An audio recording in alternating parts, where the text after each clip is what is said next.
গাজর, টমেটো, পেঁয়াজ, মসুরির ডাল বাজিয়া পাতাকপি দিয়ে রান্ধিলে খুব মজা লাগে। নয় একটা রেসিপি আপনারা ট্রাই করিয়া মসুরির ডাল বাজিয়া নেব। মসুরির ডাল দিয়ে পাতাকপি দিয়ে রান্ধি। মসুরির ডাল বাজিয়া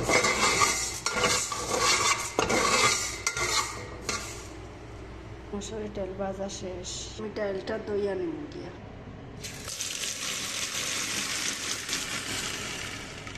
প্রথমে আমি তেল দিলাম, পেঁয়াজ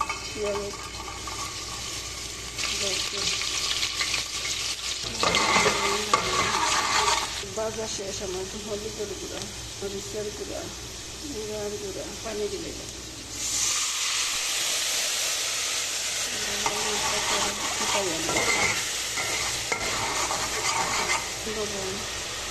ভাজা শেষ। ডাইলে মুসুরির ডাল বাজিয়ে রাখছিলাম, ডাইলে দিয়ে সুন্দর লাল পাতাকপি দেওয়া শেষ। দিলাম গাজর, দিলাম আলু, সুন্দর করে লাড়িয়া দিলাম।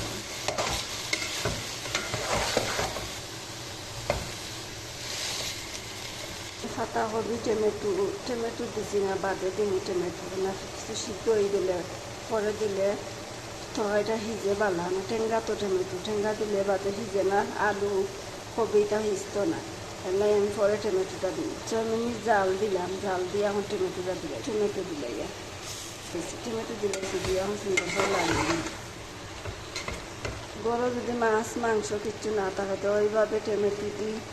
বাদে মসুরির ডাল ভাজিয়া আলু কবি দিয়ে রান্ধিলে খুব মজা লাগে। আপনারা ট্রাই করিয়া দেখবা, যদি ভালো লাগে তো আমারে জানাইবা। আর আমার কাছে খুব মজা লাগে, আমি খাইছি। খাইটা হওয়া পর্যন্ত আমি রান্না দিলে কি হরাই আমার সবজি হয়ে গেছে।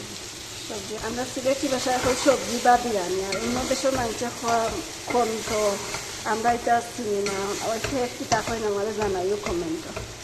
আর এইভাবে রান্ধিয়ে খাইয়া ট্রাই করিয়া দেখি খুব মজা লাগবে। মাছ মাংস সব তারা খেয়ে করলিব এই দরকারি কিবা বাজিয়ে একটা লামাই নিয়েছিলাম। আমার ডালিয়া লই দিন একটা বাটির মাছ।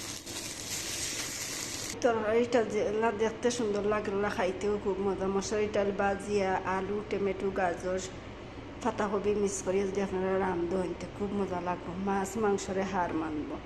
আর আমি যেলা রাঁধছিলাম যদি আপনারা রান্ধেন তে 100% কইয়ার আমি গ্যারান্টি দিয়া কইয়ার মজা হইব। আর আপনারা ট্রাই করিয়া দেখিও, যদি ভালো হয় তো আমরা জানাই। সালামু আলাইকুম, রাখিতে সবাই ভালো থাকা।